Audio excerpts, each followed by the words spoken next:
Hi everyone, my name is Soun, and today I'm leading a webinar titled Quieting the Inner Critic, Tools to Strengthen Self-Worth.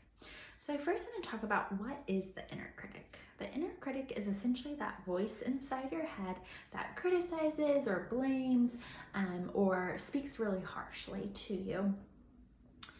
The inner critic can serve a lot of good purposes in our life, but it becomes a problem when it's in the driver's seat, when it's that dominant voice inside your head. Maybe for some people it feels like the only voice inside their head, and it feels like this is the only way in which you talk to yourself, the only way in which you relate to yourself. And the result can be really tough. There can be anxiety, there can be depression, a lot of guilt, a lot of shame. When that inner critic gets too loud and has too much of the power, the effects are really, can be really damaging on yourself. There's so many reasons for why we have the inner critic. It could be early caregiver messages. So maybe from our parents, we got a sense of their approval of us being conditional upon things like achievements.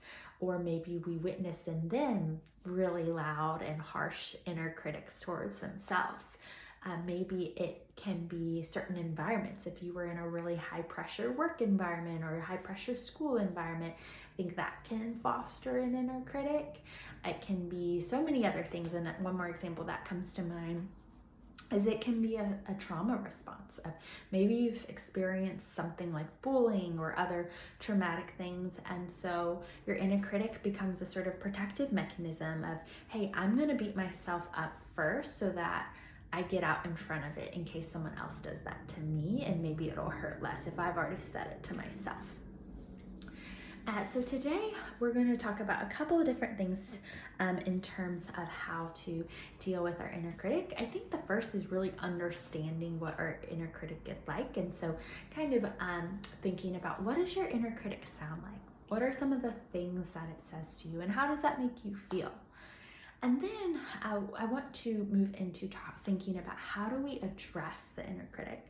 So we're going to think about it in two different ways. The first is thinking about some of the content, and then the second will be kind of unearthing some of the why behind the inner critic's messages. So in terms of the content, a lot of times our inner critics engage in what we might call thinking traps of common cognitive distortions that aren't actually true to reality, but can be certain sort of negative biases in our minds. So an example of that is maybe you engage in emotional reasoning. So your inner critic might say something like, I feel guilty, so I must have done something wrong. There's a sense of, because guilt is present, there must be wrongdoing. Or maybe you engage in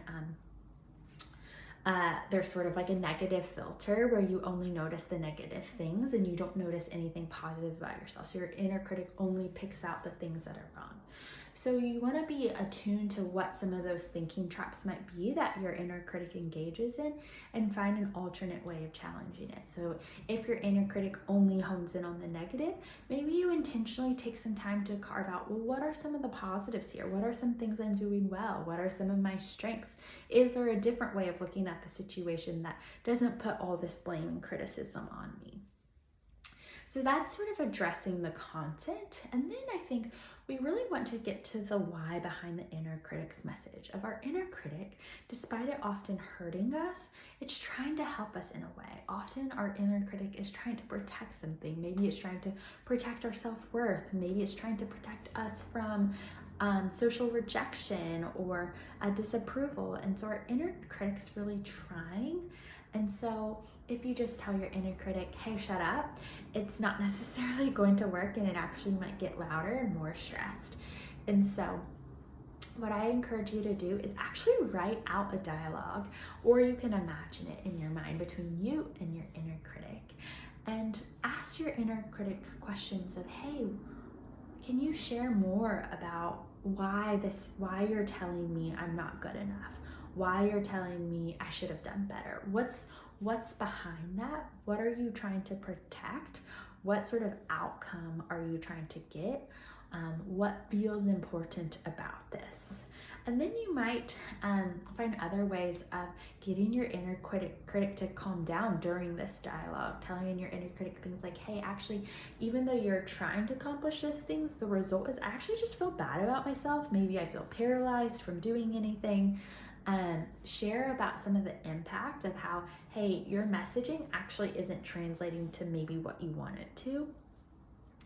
And then see if there are alternative ways to get at what the inner critic wants. Of, hey, I know you care a lot about my self-worth, but my self-worth is already present. It's not something I need through achievement. So those are just some examples. And of course, it's going to be tailored to each person in every situation. But I think dialoguing with the inner critic can help the inner critic in a way like feel seen, but also sort of settle and soothe down.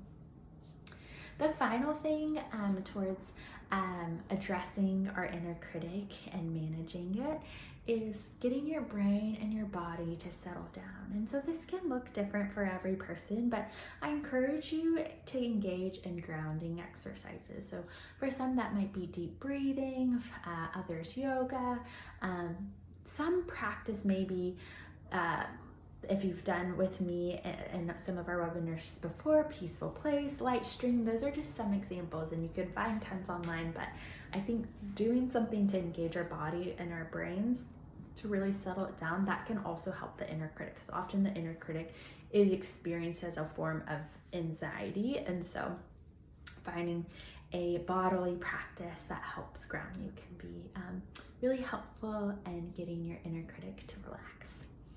Okay, hope this helps.